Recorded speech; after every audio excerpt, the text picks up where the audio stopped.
I'm ready to be a follower of Jesus. You know, back in the old days, we used to call it the apostolic life. The apostolic life means what? That we were following the footsteps of the apostles. Who are the apostles? The apostles were Jesus' friends whom he sent out.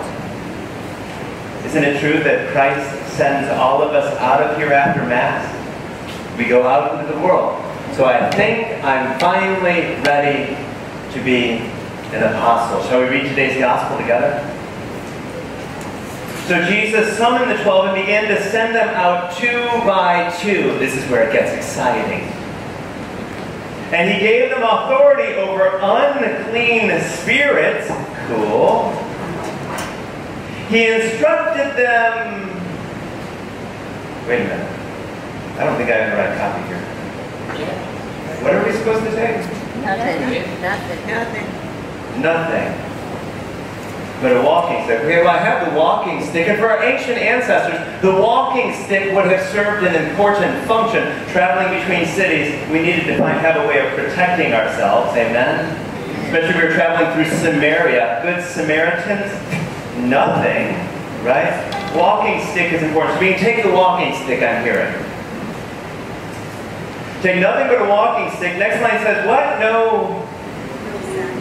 No food. So I guess I'm leaving behind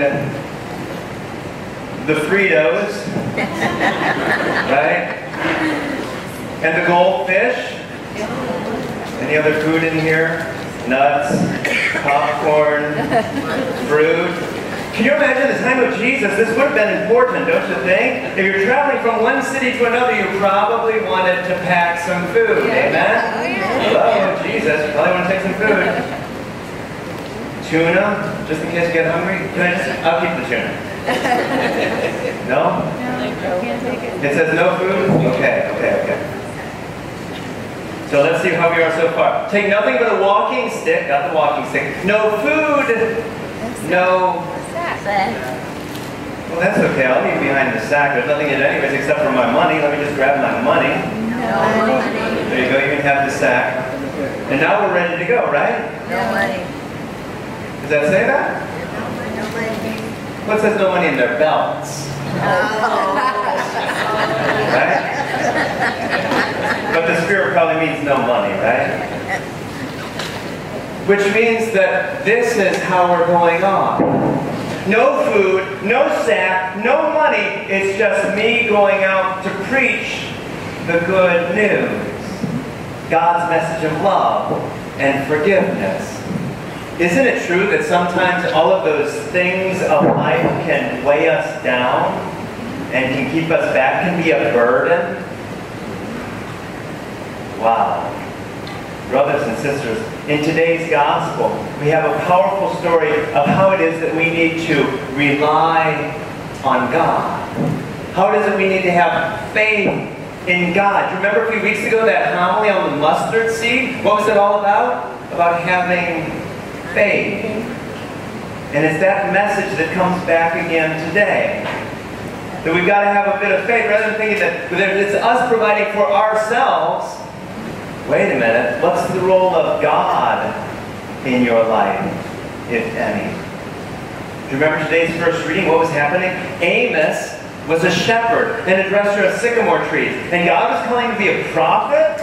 I can think of other things I'd rather do than be a prophet, can't you? God was calling Amos to be a prophet. Amos had to have faith. Amos had to trust. And all of those apostles who were sent out by Christ got news for you. They had to have faith and they had to trust, especially if they were leaving behind their sacks and their food and their money. And their money. Have you ever noticed here in these United States of America what it is that we print on every piece of money? Every coin, every dollar bill, every $5 bill, $10 bill, what do they all say? They say that we trust in whom? God. Isn't that the message of today's readings? Amos was sent out. He was comfortable being a shepherd and a dresser of sycamores, pinching the buds off those fig trees. God was calling him to trust. All of us can be very comfortable doing what we're doing, holding on to the things that we hold on to. Got news for you. It's time to trust. Brothers and sisters, every time you take that coin or that bill out of your pocket or purse or wallet this week, let's remember in whom we're trusting and how it is that God is calling us to go out into this world and to trust.